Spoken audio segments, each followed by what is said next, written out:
There are currently 7 episodes of Star Wars The Clone Wars Season 7 out, and the 8th episode is coming tomorrow. It certainly hasn't been a perfect season, but I have liked it overall. In this video, I'm going to talk about some things that I liked, some things I didn't like, and my thoughts on the episodes that have come out so far. There have been 2 arcs so far in Season 7, the Bad Batch arc and the Ahsoka Underworld arc. The Bad Batch arc was all about Clone Force 99, which in fact was confirmed to be a nod to Trooper 99, who sacrificed himself in the episode ARC Troopers. In the first episode of this arc, titled The Bad Batch, Captain Rex and Commander Cody worked alongside the Bad Batch to infiltrate a separatist base on the planet Anaxes, which was a new planet for me, so I liked that.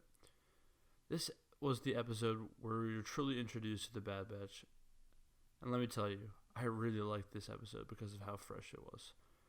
That is something that this latest season has done a great job at doing, being fresh. The work of Hunter, Crosshair, Wrecker, and Tech was so new and unlike anything we've seen before. The audience experienced the same thing that Rex did during this episode. We experienced that whoa moment. I was especially immediately a fan of Tech. I just loved his armor and equipment. It was so cool.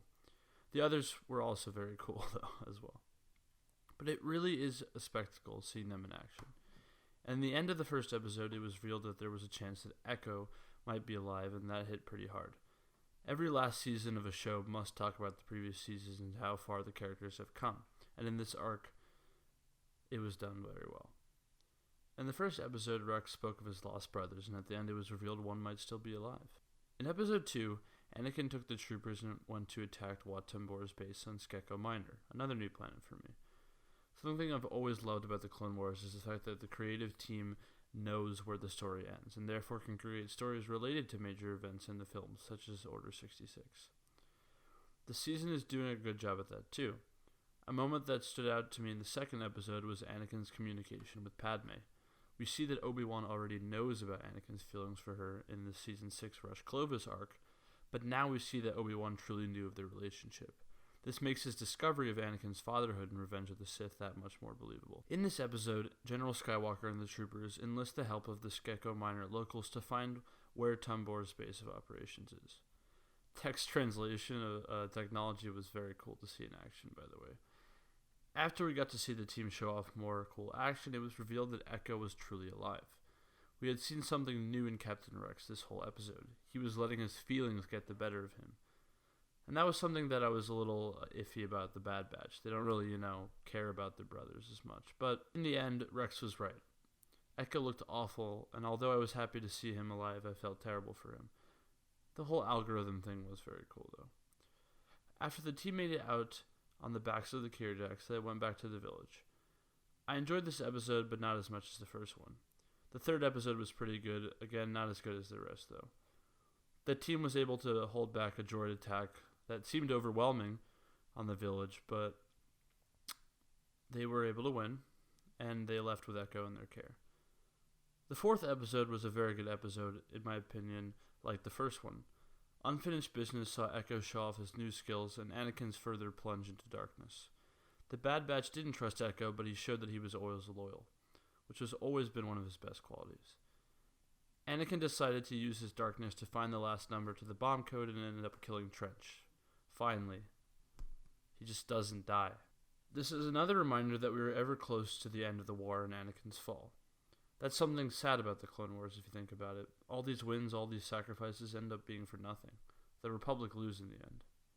Anyways, this episode was also very good because of its action. The Bad Batch were absolute show-offs. I didn't mind seeing that. Wrecker was able to show off how strong he was, and Crosshair just stepped up and one-upped him in epic fashion. The fact that clones are able to do the things that Bad Batch does is just so cool. At the end of the episode, Echo joins the Bad Batch. I really liked this ending because it is where he belongs, and he won't feel separated from the other Regs. It also shows that he was able to gain the trust of his fellow brothers, and that's something that all clones find out how to do. Overall, it was a good arc. Yes, it dipped around episode 3, but it had epic action, callbacks, and other unique elements. The second arc so far in Season 7 is the Ahsoka Underworld arc. I have to say that I really enjoyed the first episode. It was again extremely fresh. We were introduced to this new character, Trace, who was extremely proud of what she had but was struggling through the underworld life. We also got more of one of my favorite themes in Star Wars, the theme that the Jedi are not as great as they appear to be.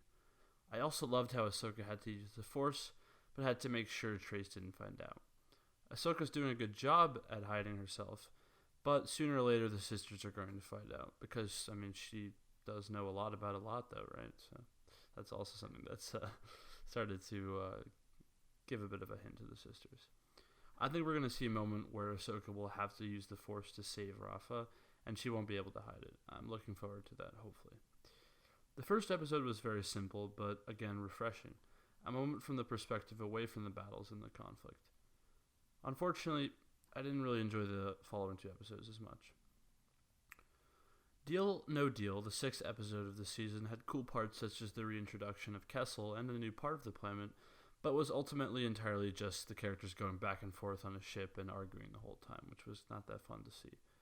Again, the 7th episode, Dangerous Debt, had cool action appearances such as Bo-Katan and dialogue, but it was another back and forth from the cell. They were locked in, out, and back in again.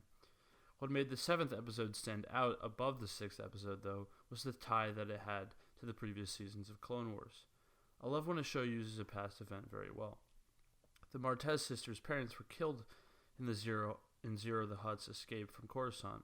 That was a great reveal.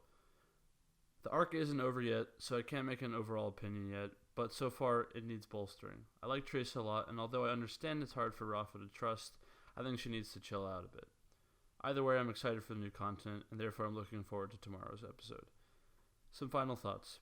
I miss Kenobi. Where is he at? The season so far is seeing the introduction of a lot of familiar faces, but also new and exciting ones. It's certainly a fresh new start.